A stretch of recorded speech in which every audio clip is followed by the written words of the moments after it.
think the students really make the program.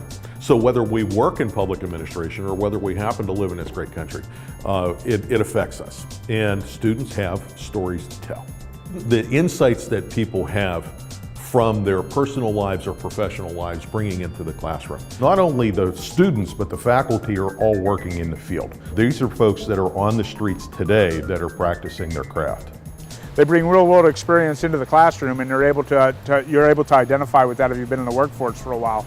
It's given me a little bit of insight, seeing different perspectives from different students and different people about their feelings on things. We have faculty members and students who work together on the streets.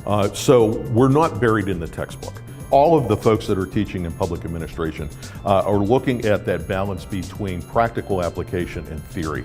So there are a lot of things that has to come from the books, but there are certain things that can only come from the streets. And that's what we focus on. How do we make that transition, that nexus between theory and practice? So this program has really educated me in the inner workings of what it takes to provide public safety to the citizens of Pittsburgh. You know that you can do either the major, you can pick a concentration, there are minors, so it's a very flexible program for students. We're very transfer friendly on credits coming into the program.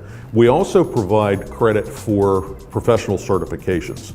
They accepted all of my previously earned college credits. As well, they accepted on-the-job credits that I had earned through work experience. What's nice about the online program is it gives the students the flexibility because, again, most of them are already working. You know, one of our graduates, before he was fire chief, he did his schoolwork in the front of the fire engine. It's given me the advantage to actually work towards this at my own pace and be flexible with my job schedule as well.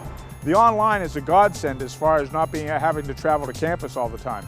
But at the same token, you can't make the assumption that you're not going to be required to put the work in. You have to put the time into the course and you have to budget that time. You know, when you can do your schoolwork at 2 o'clock in the morning, whenever it's convenient for you, you know, those are the real nice things about the online. So if you're an older traditional student and you're concerned about the online, don't be. You can do this. I think if you can type on a computer and you can send an email, you can do these online courses without any problem. You can do everything that you need to online. The assignments I felt were very well organized. The discussion boards were great. Having some of the conversations with different people within the discussion board was fantastic. The students need to tell their stories. They don't need to hear mine. I try to facilitate not only the coursework, but also getting the students to share what they know and what their experiences are and shape that in light of best practices.